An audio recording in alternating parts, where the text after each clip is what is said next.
As a father, I am incredibly proud of myself. And I don't think I would be there without psychedelic mushrooms.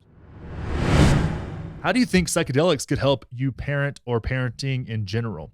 I'm a father of two and have gone into meditation and microdosing mushrooms after conflict with my kids. This has allowed me to, in real time, to expose my childhood trauma, outdated narratives, and feedback loops I did not know existed. Thank you. Rick, really well said. What you identified there is what I think is the most important component of a psychedelic like mushrooms.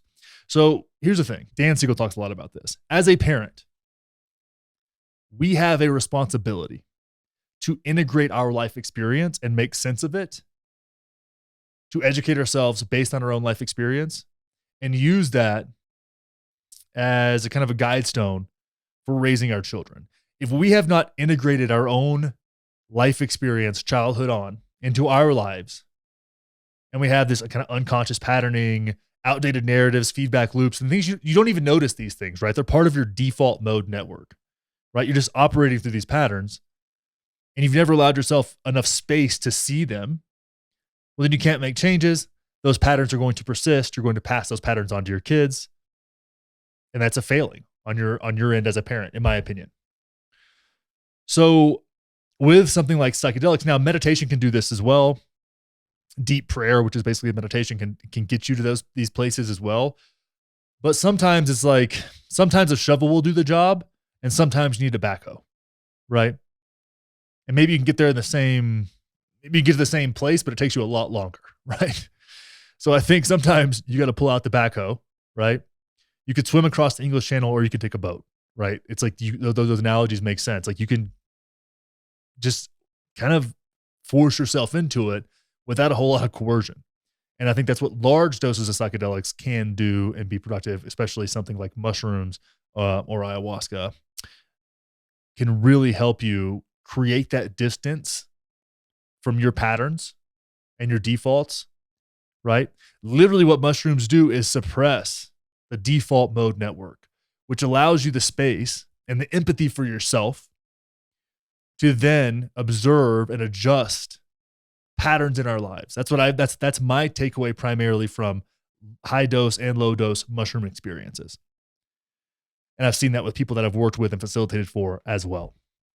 So when you can suppress that default mode network, you do open your mind up, right, to more possibilities, more options than you see, because you have to understand that the way that you see the world, the lens that you see the world through, is kind of a manifestation of your life experience up to that point, right? If we think about free will, something can't be chosen that doesn't occur to you to be chosen, right? If you haven't experienced something, you don't know that you can choose that thing, right? This is why I have a really serious problem with repressive religions, because they limit free will by not allowing people to experience different options that they can then choose for their life.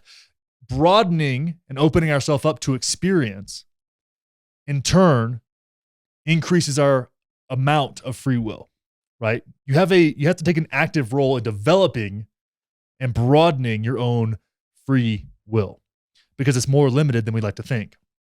And I think when we can take mushrooms, step outside ourselves, right? Suppress that default mode network, observe our life, without the emotional kind of ties to who we are, without that emotional tie to our identity, look at it, be critical of it, come back into our conscious way of being, and integrate those changes.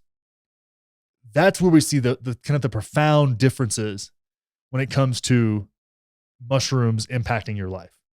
Now, as a parent, it should be relatively obvious how that observation, critical mindedness, and empathy for oneself can help you integrate your life in a conscious way and allow you to then connect with your children in what I would consider a deeper way, right? I don't think I would be as good of a father as I am. And I will say this, I'm very proud of the man that I am as a father.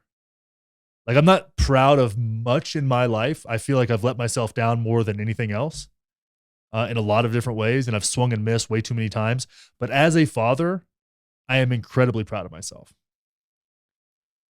And I don't think I would be there without psychedelic mushrooms, without psilocybin.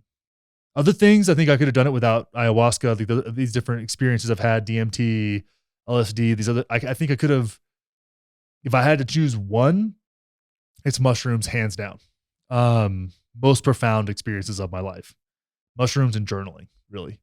So that's how I think that these psychedelics can impact parents, which is why I've really opened myself up to the opportunity to kind of facilitate for people again, because that's a big thing to undertake and it can be a lot. So if you're curious about something like that, reach out to me and we can talk through that. But I definitely, you hit the nail on the head, man. You notice the trauma, the outdated narratives, the feedback loops, and maybe it's not even trauma, right? Maybe it's just like limits on yourself that you don't really need to hold. And you're kind of carrying that baggage. It doesn't, the word trauma gets overused and sometimes underused, and it's kind of become loaded, but it doesn't have to be trauma, right? It can just be like a limitation on yourself that you don't need to hold on to, or just kind of a pattern that could be more productive. It doesn't have to be some kind of like huge existential thing. It could be little stuff on the periphery. And in my opinion, the little stuff actually ends up making bigger differences over time. Because the way that I work when I coach clients and different things like that is I'm not in here trying to like make some kind of bold transformation. I want to help you change your life 3 to 5%, right? 3 to 5% and maintain that change over the next 5 years. And 3 to 5% compounded over 5 years is a world of difference, right? That's a massive change, but it's sustainable. And you understand the changes you're going through as you're going through them, and you grow into those changes.